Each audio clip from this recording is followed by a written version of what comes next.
Hello, everyone. I'm Harpreet Singh, welcoming you to the Future Work Pioneers podcast. Today, we are speaking with Jonas Prising, who is the chairman and CEO of the ManpowerGroup. Jonas leads all aspects of ManpowerGroup's $21 billion business in 80 countries and territories worldwide. He's actively engaged in the World Economic Forum, including as a steward of the Future of Education, Gender, and Work Global System, co-chair of the Regional Business Council on Europe, and CEO champion on the Digital Transformation Initiative. He speaks 5 languages, including English, French, German, Swedish, and Italian, and has lived in 9 countries across Asia, Europe, and North America. Jonas, welcome to the show. Thank you very much. So let's start with your background. Can you tell us what are some of the defining moments that prepared you to lead the 3rd largest staffing firm in the world? Well, we're a global company operating in over 75 markets. So I guess, living and working and growing up in lots of different countries for a business that is fundamentally global, but equally fundamentally local, as labor markets are local, has been a great advantage to me in terms of understanding differences between cultures and habits and legislation and things like that. But transcending all of that is really this belief that lots of different places, faces, religions, all kinds of things are different, but in the end, it's all one humanity. And from a business perspective, that means there are many differences, but there are also many similarities. And you grow to appreciate that when you live and work in different environments and different cultures and different circumstances. I guess that's been tremendously useful to me in my professional career and tremendously enriching as well for me personally and for our family as well.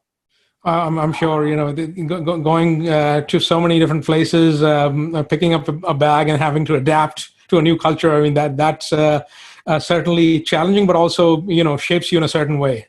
Yes, no, it does. And it requires you to learn, learn new skills and new capabilities that might be adjacent to existing capabilities or might be different capabilities.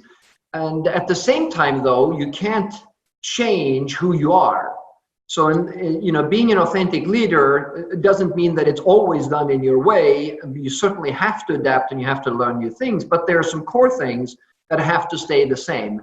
And I think finding that balance has also been very useful, especially as we navigate very turbulent times.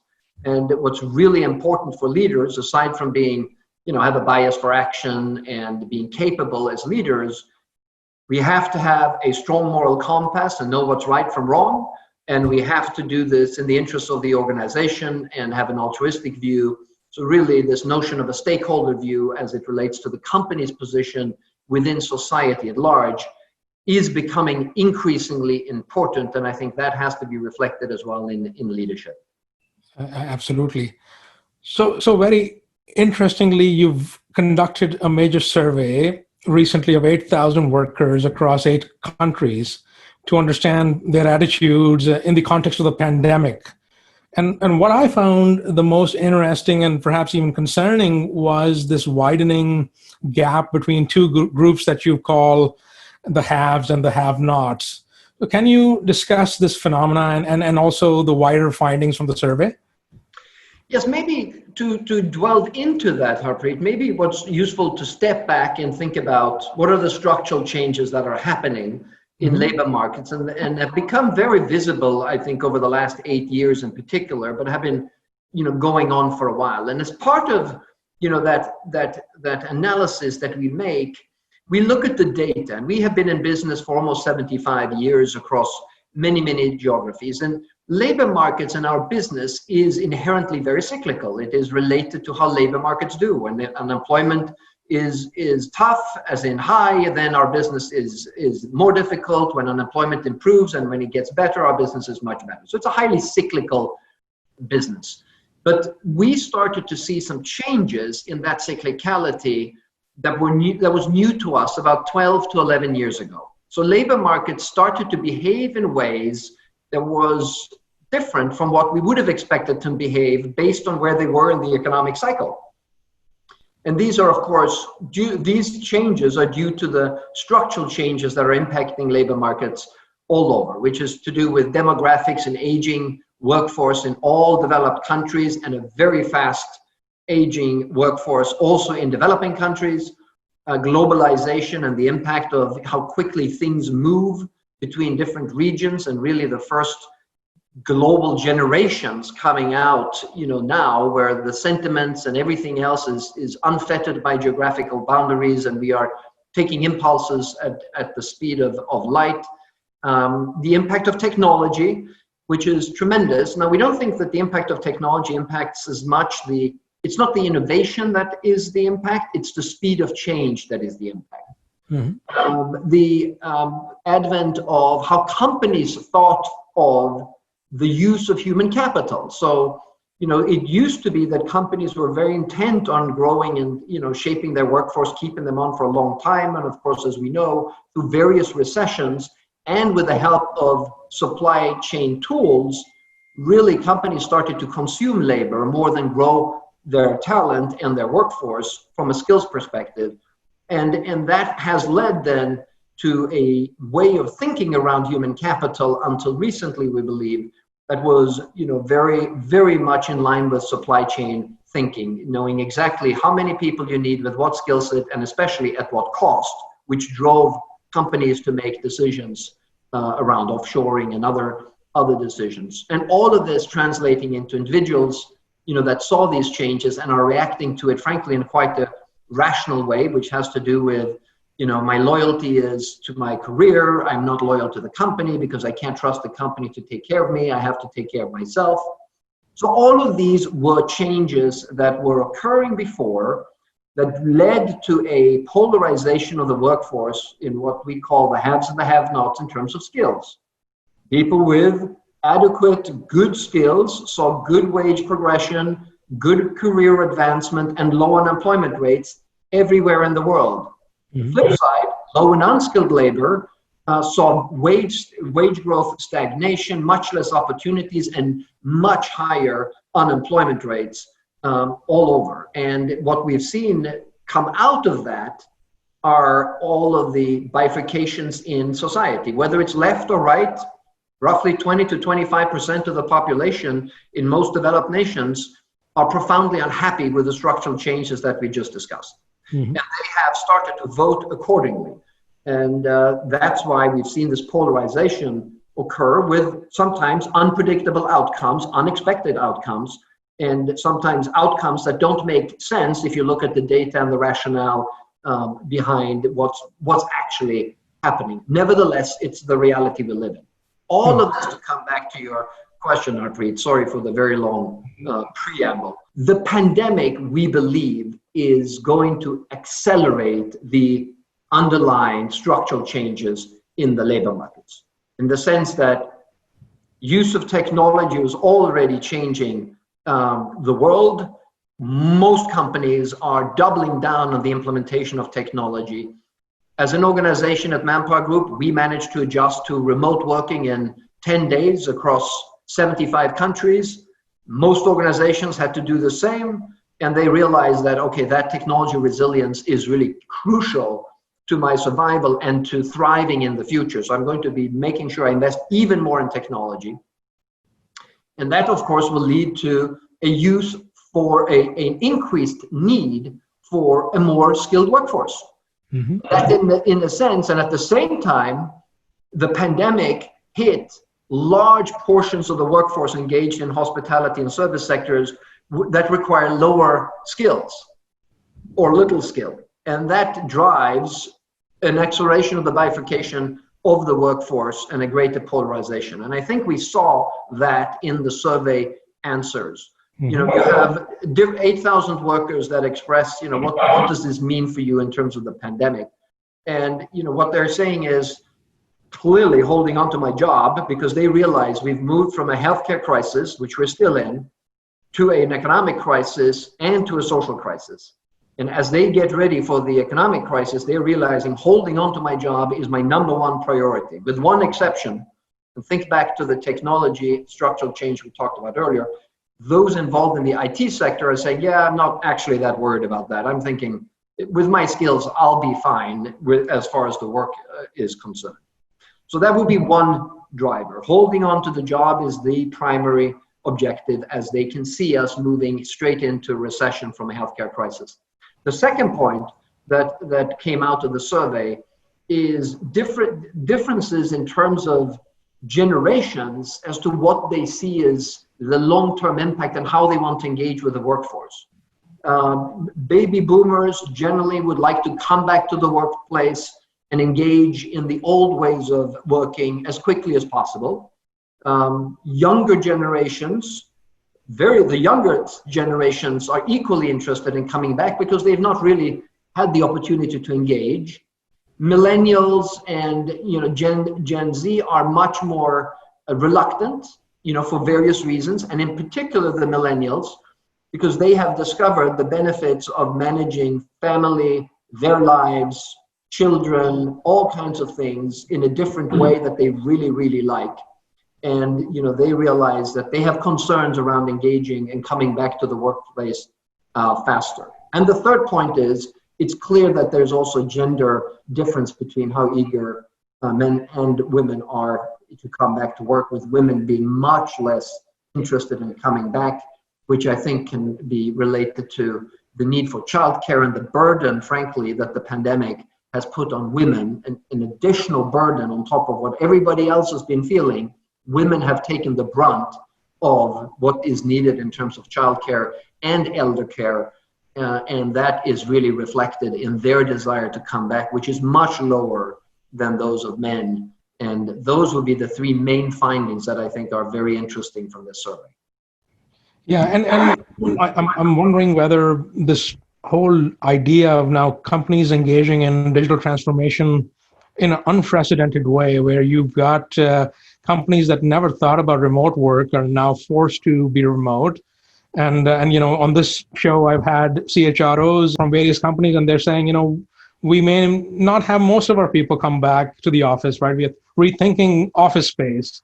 So that opens up another question, that then a lot of these jobs that the current administration or the legislators across the world, are trying to hold on to so that they are not shipped abroad or brought back, right? With the remote work opening now, many of these jobs are inevitably going to end up in countries where the wages are lower, right? Because it doesn't really matter if the remote worker is here or somewhere else. Yeah, some of that may happen, but frankly, some of that could happen already before.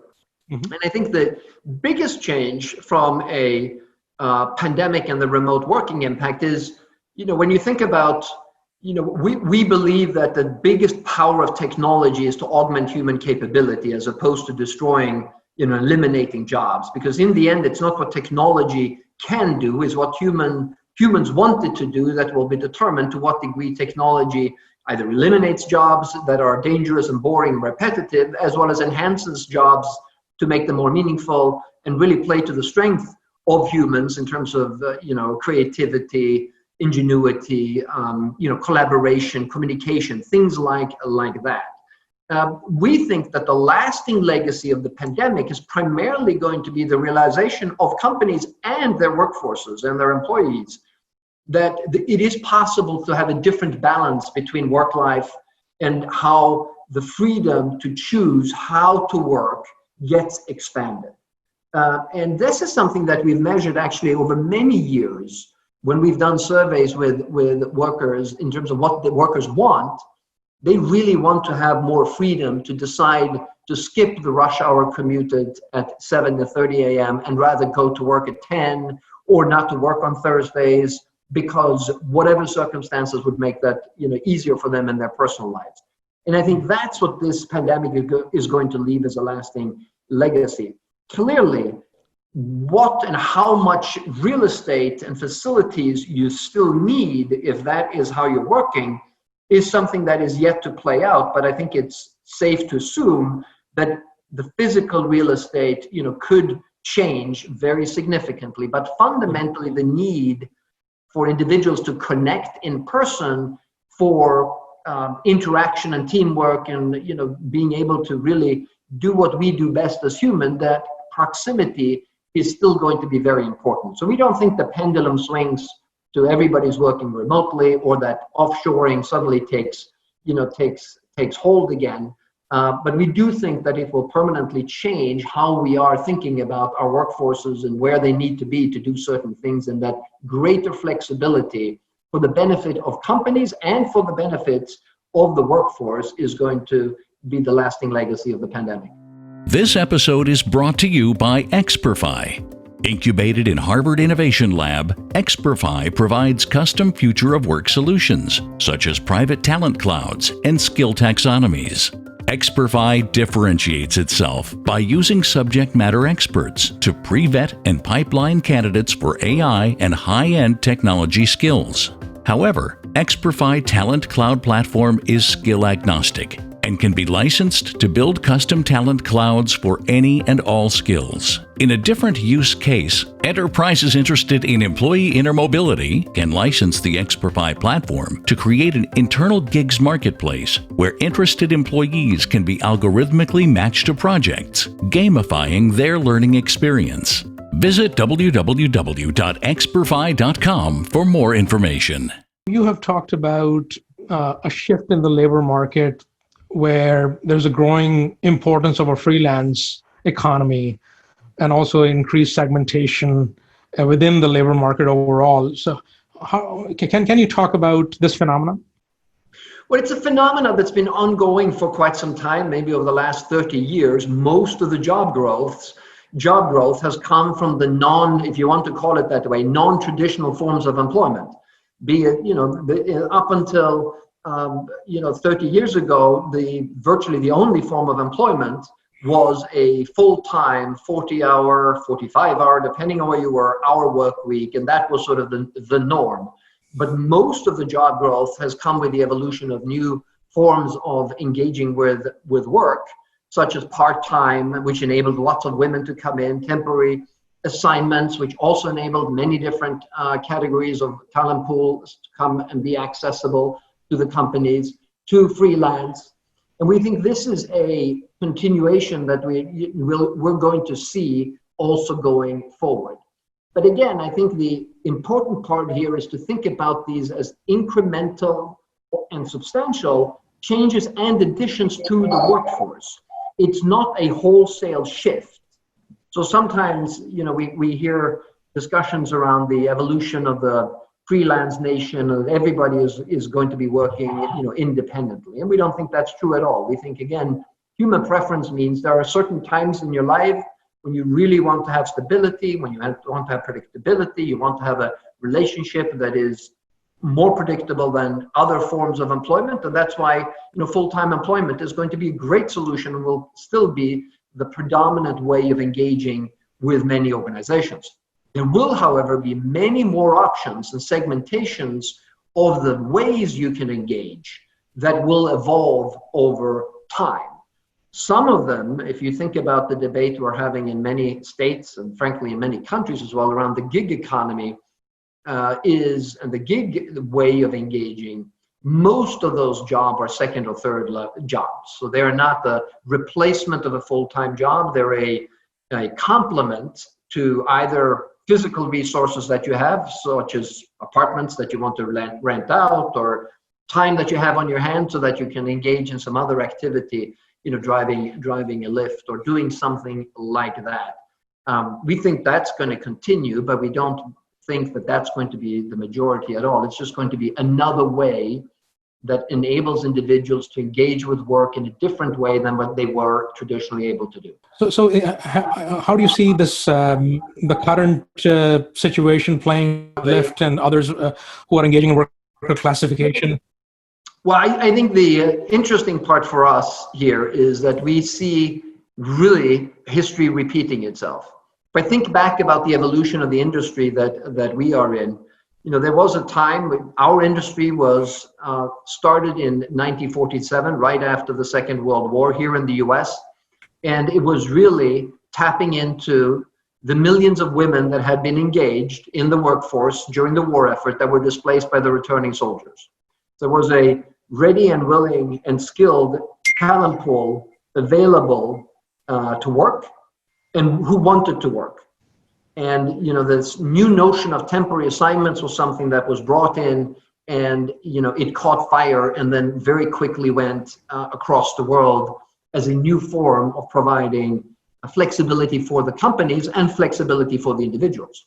But during that process, as we got bigger as an industry, first we flew under the radar because it was an occurrence and it wasn't really an industry. As it became more popular in countries all over the world, the legislators and the unions realized, oh, this is a fast growing part of the labor market that we have no involvement in. It's an anomaly. We really don't like it. We're either trying to stop it or we're trying to understand how it can be integrated. Ultimately, the industry created a legal framework that regulates the flexible part together with the employer obligation part.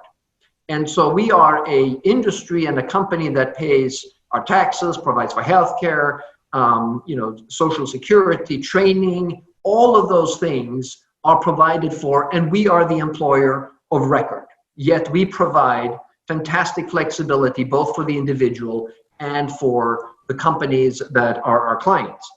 And we think that the gig industry is essentially going to go through exactly the same evolution. We've been surprised at the reluctance on their part, in some ways understandable given how their financial models work, to engage in this. But I don't think that a business model that does, that essentially becomes a free rider model where many of the social obligations are not covered in the cost of engaging with the workforce. We don't think that's a sustainable model, and certainly it wasn't going to be sustainable for our industry. And after just reasonably early in the birth of our industry, 10-15 years afterwards, we've had to establish a legal framework and a way of engaging with all of the stakeholders that make it valuable for all of them. I think the gig economy will have to do exactly the same, so that it accurately reflects the value that it provides, not only to the companies and not only to the individuals, but to society at large as well. Yeah, then I think that evolution is likely to happen now that the legislators are moving in this direction. So companies are not going to have a choice. Yeah, they're not going to have a choice, and in most of Europe, that is, the legislatures are taking action. You've seen it here in the States as well, and I think it's a good thing for the industry. I think it's a tremendous business model that has great value for us as consumers or workers, and I think it's very valuable for organizations as well and for society at large. So it's just a matter of finding the right balance where that value creation is shared in a way that is also reflected for society at large. Mm-hmm. So you've been promoting this notion that the CEOs should become the chief, learning officers, essentially adopt that kind of a mantle in their roles, and I think so it's a very interesting notion, given the skills gap and how skills are accelerating. Perhaps if you can speak to that a bit. Yeah, it comes back to the idea that the workforces are polarizing based on, the people with skills and people without skills. But the same is true within organizations as well. Skills, due to the evolution of technology, skills will atrophy. And the value creation in business models is going to shift, where technology is going to take over many aspects of things that are transactional, that can be repeatable, automatable, or where technology can augment human capability. But it does require one thing, which is a more skilled workforce. So as a society, we think reskilling and upskilling of the workforce at scale is the defining challenge of our time. If we manage to transition this technological revolution, this era of globalization in a good way, we have to also be able to accompany this with a skills revolution. Mm-hmm. And for an organization, the same thing is true. So we have to build organizations where the expectation of our team members is that they continue to acquire skills as they go on in their careers. And I think that's going to be really important to have, because the evolution is going to be moving very quickly also within organizations and companies. And for employees to have a long-term future, it's going to be really important for them to continue to get new skills, better skills within the companies and where they operate. And I think as organizations, what we need to be comfortable with, and I think historically there's been a reluctance in this area, is your way of attracting talent and building an employer brand is that you're going to provide people with the opportunity to enhance their skills and their employability for jobs within your organization, but that you're equally comfortable having done that and they leave for another organization.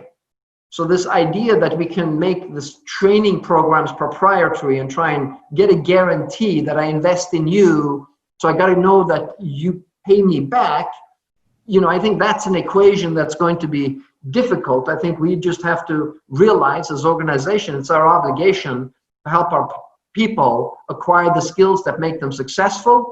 Ultimately, it will make the organization successful. And yes, some of them will come to us, they will acquire skills and they will leave, but that's going to be part of the business model. We just have to acknowledge that, because I think the downside of not shifting the skills of your workforce at the speed of the market or at the speed of the technology required to continue to drive value creation in your business, that's going to require faster moves within your own organization. So you're not left with 25% of the population where eventually you say in analysis, well, their skill sets are not good enough. I don't know what we're going to do. And of course, ultimately what organizations then have to do is they have to restructure, which is immensely painful, very risky, and costs a lot of money and causes a lot of pain to the organizations doing it. So I think that's why as leaders in the organization, we have to own the fact that as part of our brand promise to our people is that you can join our organization, and I don't promise for how long you'll be in this organization, hopefully for a very long time, but regardless, for whatever time period you're here, you will have a better portfolio of skills when you leave us than when you started with us. And that's going to benefit the individual and ultimately also going to benefit the organization. So the skills are obviously an important element here. And given the speed at which they're changing, do you see that there is a different kind of a way in which training must be imparted by organizations rather than the status quo that they have? I think it's going to be really important to try and find the shortest path possible for the next level of skill acquisition, because the idea that we would ask our people to engage in long training programs, engage resources over time, for a large part of the workforce is just unrealistic. It's unrealistic from a societal perspective, and it's unrealistic from a organizational perspective. We need to find paths that provide us with the maximum benefit as quickly as possible, which is incremental. It'll be an incremental improvement, but then you can continue to build on that improvement. And in fact, it's something that we're working on as an organization to try and understand through our programs and leveraging data and our understanding of supply and demand, what's the shortest path for the maximum output, as in increase in wages, that we can find for the talent that works and engages with us.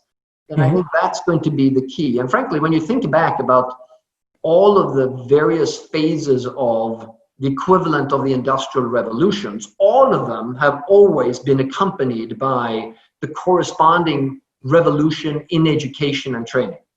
But this time, in the so-called fourth industrial revolution, we've not seen any change. And what might be happening, actually, what one of the side effects of the pandemic might be, is to truly illustrate, as painful as online learning can be, this might be the impetus for a scale change on how we're able to upskill and reskill our workforces in a more fundamental way and in different ways. I have kids that are working from home or that have been schooled remotely, but it's essentially the physical experience translated to a digital experience, which is not engaging, it's very difficult to maintain, focus for many kids, and the outcomes in terms of acquisition of knowledge are at best doubtful. And of course, large parts of our school systems don't have the technology or the privileges that others do in terms of accessing the information. So for them, the outcomes will be even worse. And this might be really a pivot point where, we understand how to make better use of technology to give greater access to learning opportunities for everyone, students and workers alike. So on this show, we've had Tom Davenport come and remark that one of the biggest beneficiaries of AI are platform businesses, right? Because they're able to match resources, optimize supply and demand. And I'm sure staffing too is, changing because of platforms. So I'm wondering, how is ManpowerGroup leveraging AI and platforms to future-proof itself? Well, when you think about the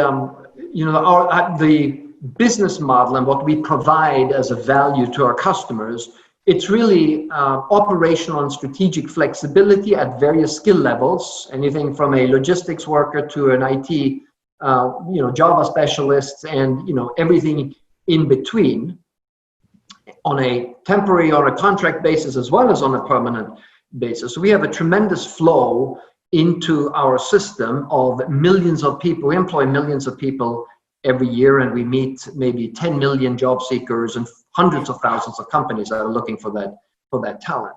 But fundamentally, we are providing that operational and strategic flexibility with a workforce that is our workforce that is working on assignment with our client base. Part of delivering that value proposition in the past was depending on the physical location of branches that were able to attract the talent to fulfill that promise.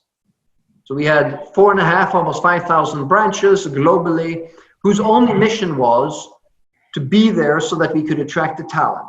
It wasn't as much for the organizations, it was all to do with the talent that did not want to travel very far and doesn't travel very far to look for opportunities. It's a proximity business. And that has changed fundamentally with the advent of technology. So whilst the overall business proposition of strategic and operational flexibility does not get that much impacted by technology, the components of how we create that value are changing tremendously, and primarily in the phases of sourcing and finding talent.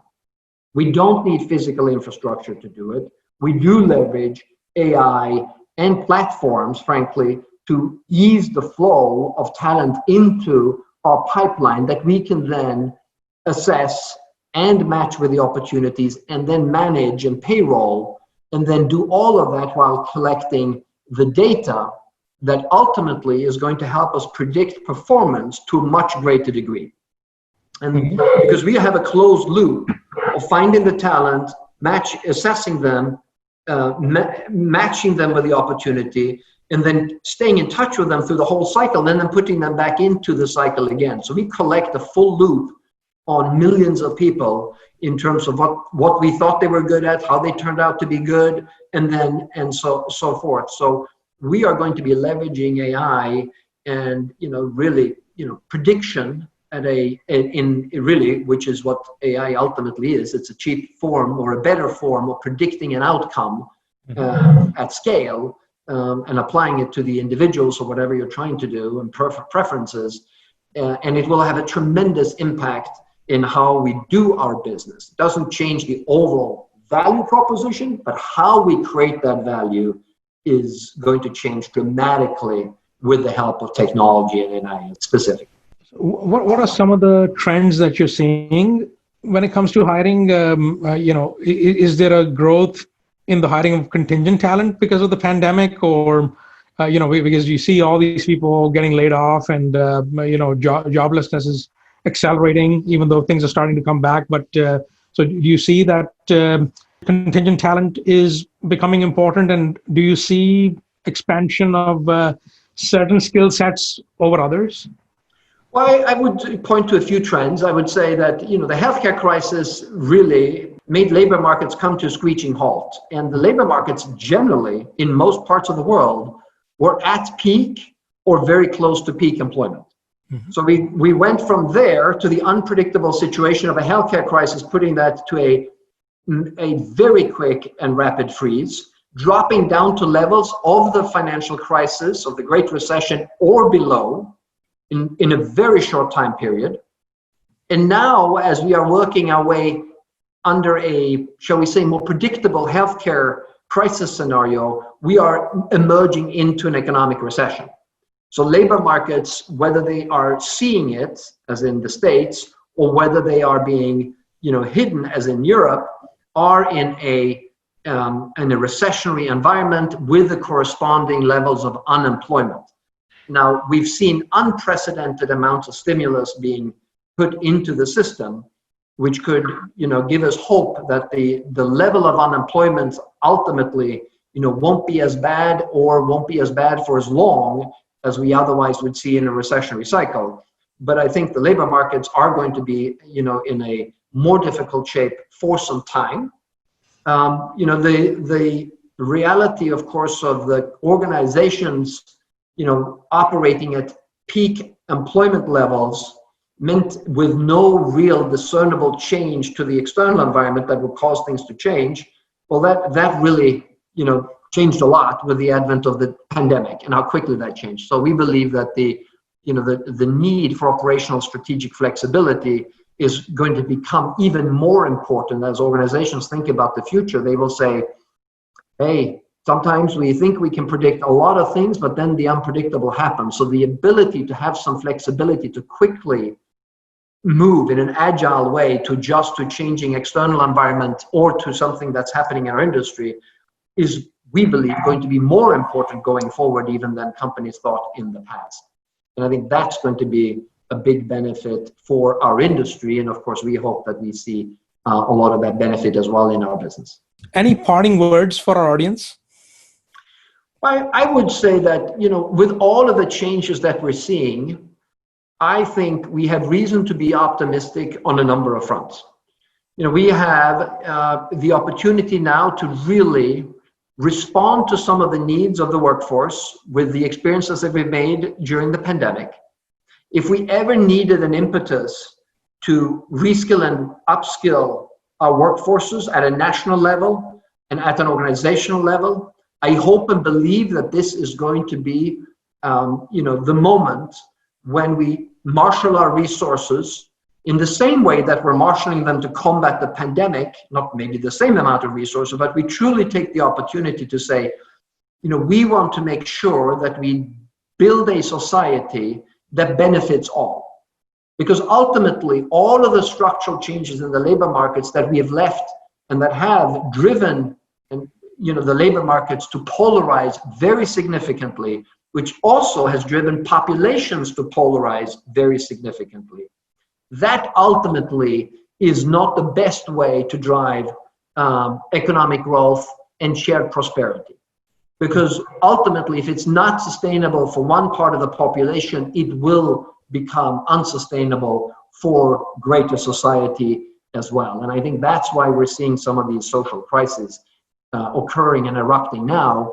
And I believe that this is the moment when we can really start to take control and shape this, both from an organizational perspective, but also from a societal perspective, and really think about what is it that we need to do to bring this together, to provide the tools, and in our case, we believe it is skills, to the workforce that doesn't have it, so that they also feel that they have an opportunity to partake in the future, and feel good about the changes that are happening, as opposed to opposing them or feeling subjected to them with negative outcomes on their part. So we are running through a very turbulent time, but I believe that with the right leadership in the organizations, as in the right leadership in nations, this is a very important moment for us to seize and take control in a positive way, so we come out of this stronger than we were coming into it.